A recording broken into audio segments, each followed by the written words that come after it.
La route nationale numéro 1 est coupée en deux vers l'entrée Matadi-Mayo dans la commune de Mongafula.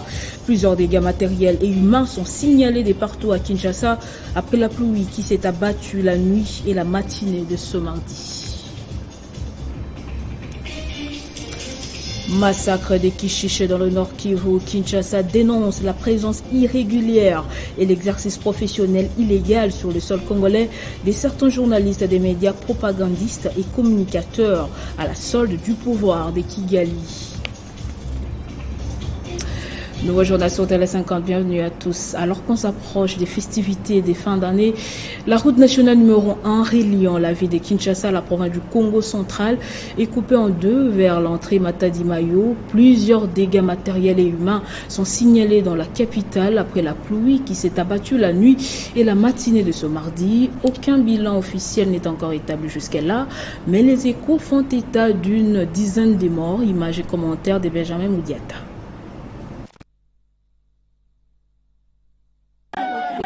La même scène revient après chaque pluie dans la ville-province de Kinshasa.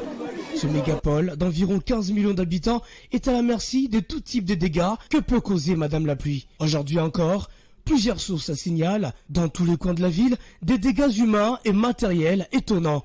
Aucun bilan officiel n'est encore établi jusque-là, mais on parle déjà des plus de 17 morts dans des écroulements de terre qui ont emporté des maisons et endeuillé plusieurs familles. Sur cela s'ajoute la cassure en deux parties de la route nationale numéro 1. Reliant le Congo central et la ville-province de Kinshasa, il est amer de constater que le Congo central se réveillait ce matin, coupé du reste du pays. Vu l'importance et la valeur socio-commerciale de cette route, tenant compte de la période des festivités qui s'approche, l'inquiétude n'est fait que planer dans les chefs des Kinois et des habitants du Congo central. Et puis d'autres dégâts sont également enregistrés dans la province de Maniema. Plusieurs ménages sont sans abri dans la ville de Kindu, bilan d'une pluie diluvienne qui s'est abattue sur cette entité dans la nuit de dimanche à ce lundi. Les familles sinistrées lancent un SES aux autorités compétentes et aux organisations humanitaires. Reportage des Tex Hassani depuis Kindu.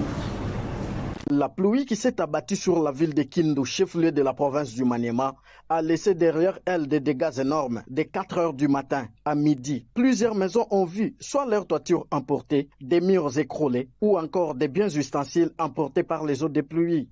Ces dégâts sont signalés dans toutes les 3 communes. Ici, par exemple, dans la commune de Kasuku en plein centre-ville, devant la station-service Sonaïdroc, cet endroit venait d'être réhabilité il y a près de 2 mois. Mais une fois de plus coupé, toujours dans cette municipalité, des kiosques, salons de coiffure et autres ont subi la colère de cette pluie. Les ponts Mikelenge, reliant la commune de Mikelenge à celle de Kasuku, les eaux ont quitté leur lit jusqu'aux habitations voisines. Et dans la commune d'Alunguli, l'on signale aussi plusieurs affaissements de terre dans les avenues et plusieurs centaines de maisons touchées, comme le témoignent ses habitants. Regardez comment nous sommes dehors. Nous avons passé une nuit sous les hangars des voisins. Vraiment toute cette partie est sous les eaux depuis la nuit. Pendant qu'on dormait, on s'est retrouvé déjà englouti par les eaux. On ne savait plus quoi faire. Nous demandons qu'on nous assiste parce qu'on ne sait pas comment on va vivre avec nos familles. Les enfants dorment dehors sous la belle étoile. Certains de nos biens ont été même emportés par les eaux des pluies, comme ces lits qui manquent déjà leurs composants. Signalons que pour l'heure, ni la division provinciale des actions humanitaires, moins encore la protection civile n'ont pas encore fourni un bilan sur cette catastrophe. Le sommet États-Unis-Afrique s'ouvre ce mardi 13 décembre à Washington. La RDC y participe avec son chef d'État Félix Antoine Tshisekedi et une forte délégation composée de plusieurs ministres. Selon le porte-parole du gouvernement de la RDC, Patrick Muyaya, l'agression rwandaise à travers les M23 est la principale préoccupation de la délégation congolaise à ces sommets qui se déroulent du 13 au 15 décembre. Le ministre de la Communication a souligné qu'il n'était pas exclu une rencontre entre la RDC, le Rwanda et les différents médiateurs pour les processus de paix en RDC, à l'instar du président burundais et angolais. On signale que 49 chefs d'État ainsi que les responsables de l'Union africaine participeront à ces sommets de 3 jours à Washington. Le gouvernement congolais attire encore l'attention de la communauté internationale sur une nouvelle campagne des mensonges du Rwanda pour tronquer les faits, promouvoir des faux témoignages des autochtones et tordre le cou à la vérité à propos du massacre des Kishiché et autres perpétrés par l'armée rwandaise le 1-23. Dans un communiqué, le porte-parole de l'exécutif de la RDC particulier a dénoncé avec la dernière énergie la présence irrégulière et l'exercice professionnel illégal sur le sol congolais de certains journalistes, des médias propagandistes et communicateurs à la solde du pouvoir des Kigali. Autre chose, la RDC et les Émirats Arabes Unis viennent de signer un contrat de partenariat pour lutter contre la fraude minière dans l'exploitation artisanale des minerais des 3T et l'or. La cérémonie s'est déroulée sous la supervision du Premier ministre Jean-Michel Samalou Kondé. Alors aujourd'hui, c'était tout un honneur pour le chargé d'affaires de participer à la signature où on a concrétisé à la suite du MOU un contrat pour créer deux partenariats, un dans le secteur de l'or artisanal et un dans le secteur du coltan artisanal, entre les Émirats Arabes Unis et la République démocratique du Congo. Les deux compagnies vont s'appeler Primera Gold et Primera Metals DRC, donc pour la République démocratique du Congo. Et actuellement, ça va avoir un impact sur la vie de plus ou moins 26 000 miniers. Ils vont créer une chaîne de valeur ajoutée. Il y a aussi la traçabilité, la chaîne de valeur ajoutée dans la transformation pour l'or et le coltan en République démocratique du Congo. Car il n'est pas admissible que la RDC soit productrice, mais malgré qu'elle est productrice, il n'y a pas de site de transformation pour ces minerais ici et tout est raffiné ou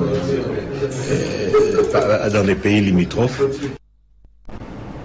Domination de bourgmestre dans la ville de Kinshasa, c'est une douche froide entre le vice-gouverneur Jekoko Mulumba et les vice-premiers ministres et ministres de l'Intérieur.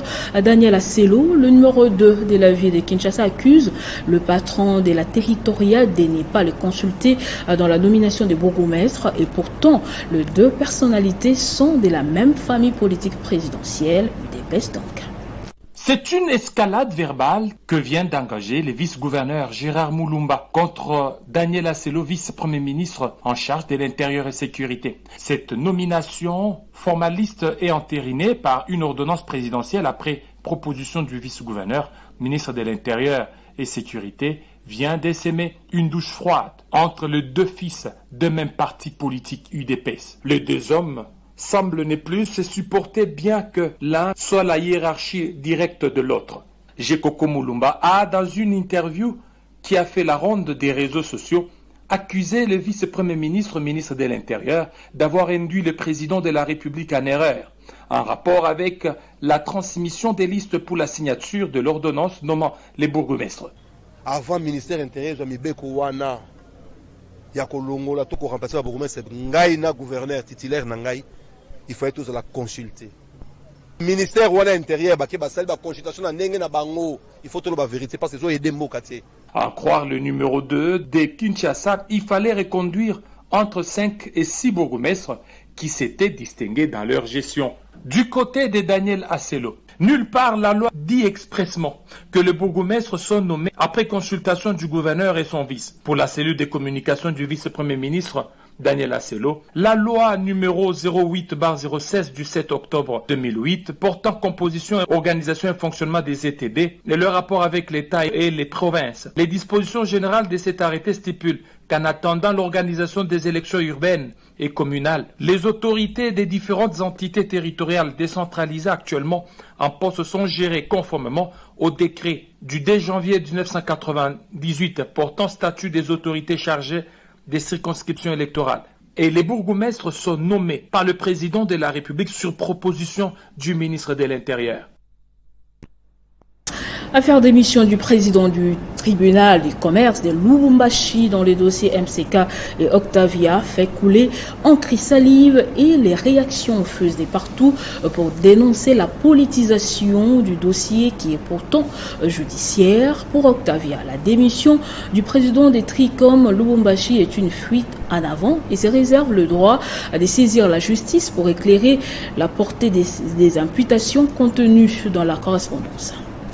Après la démission du président du tribunal des commerces de Lubumbashi, de suite des pressions qu'il subirait de la part des politiques dans le dossier MCK Octavia qui viserait à condamner Moïse Katumbi Chapwe, la réaction d'Octavia ne s'est fait pas attendre. Ces raccordements périlleux des causes à effet requièrent des précisions suivantes. Que l'avocat désigné dans la lettre n'a jamais reçu un quelconque mandat des sociétés précitées dans le cadre d'une prestation aux audiences et ou d'une prétendue exécution des décisions de justice à Lubumbashi et surtout par devant les tribunaux des commerces de Lubumbashi. Octavia ose croire que le rédacteur de la démission détient la preuve du mandat ou des pièces lui brandies dans le cadre de la dite procédure d'exécution. Qu'à date, le tribunal de commerce de Lubumbashi n'a reçu aucune procédure qui oppose la partie Octavia à la société Astalia Investment et que le président démissionnaire détient également la preuve de l'existence d'une procédure de saisie-attribution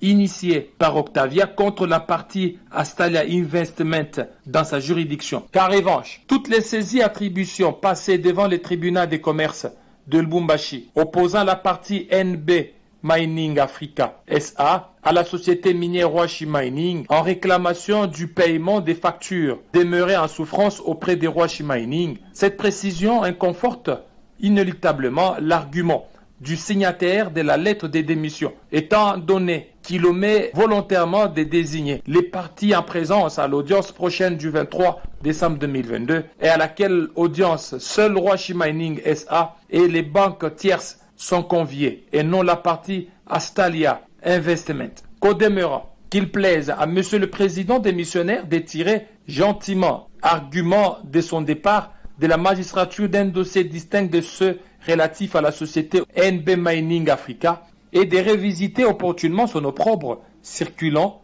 et dont la primeur de l'intimidation n'a visiblement pas été réservée au magistrat suprême, mais à la sanction et la consommation des réseaux sociaux. Les sociétés Octavia et NB Mining se réservent le droit de saisir les juridictions compétentes afin d'éclairer la portée des imputations contenues dans l'infortune correspondance. Direction le Sud Kivu, la Fondation Trésor Mouti qui a assisté les détenus de la prison centrale de Kamituga confrontés à plusieurs cas de décès suite à diverses maladies. La délégation de la TMF a remis des dons ce lundi à l'hôpital général de Kamituga et la prison centrale de cette ville. Face à la montée exponentielle de cas de décès enregistrés à la prison centrale de la ville de Kamituga, la Fondation Trésor Moutiki n'est pas restée insensible. Représentée sur place par son responsable dans la zone Mwenga Kamituga, Iléon Boubenga, accompagné des membres du Conseil urbain de sécurité, la TMF a débuté cet acte de générosité à l'hôpital général de référence de Kamituga, où sont internés plusieurs prisonniers malades et évacués dans cette formation médicale. Un don de produits en médicaments remis aux responsables de cet hôpital, allant des sérums aux autres spécialités adaptées à ce genre de cas pour une bonne prise en charge de ses compatriotes en détresse. Direction ensuite la prison centrale proprement dite, dont les conditions de détention laissent à désirer et sont à la base de plusieurs cas de diarrhée, de choléra et autres maladies des mains sales.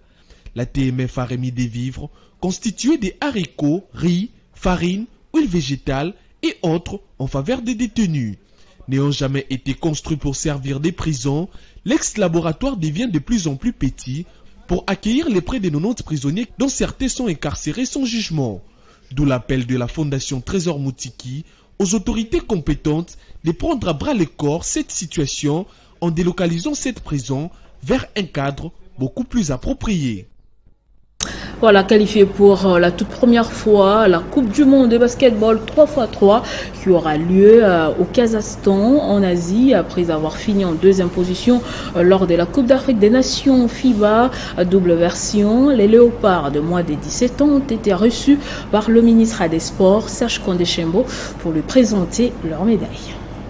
De retour au pays après avoir terminé sur le podium de la Coupe d'Afrique des Nations, FIBA, 3x3 dans les deux versions, les léopards U17 de la RDC, accompagnés du président ad interim de la FEBACO, sont venus présenter leur médaille au ministre des Sports et Loisirs. Un immense plaisir et une satisfaction profonde parce que les athlètes que nous avons emmenés auprès du ministre sont des athlètes qui ont compéti et qui ont fini d'abord vice-champion d'Afrique d'une compétition FIBA. C'est pour la première fois que les Léopards Basketball 3x3 décrochent un ticket pour la Coupe du Monde. Ils se sont qualifiés pour la prochaine Coupe du Monde de basketball 3x3. Je pense que sous le règne du ministre Serge, nous sommes la première fédération qui amène une qualification à une Coupe du Monde.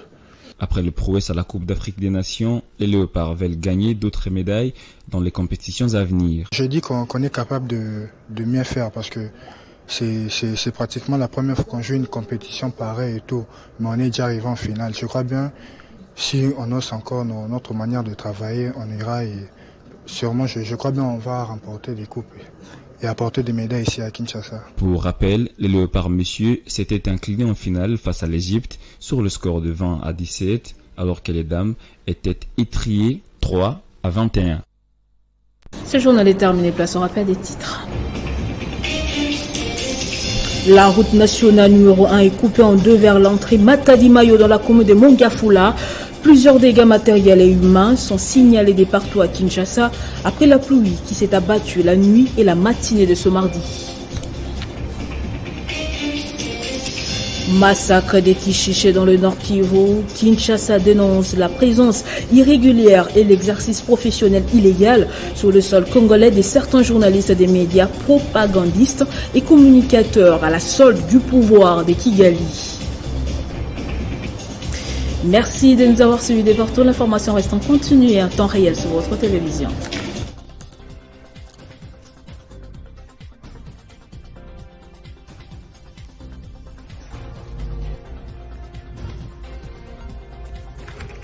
L'actualité reste en continu.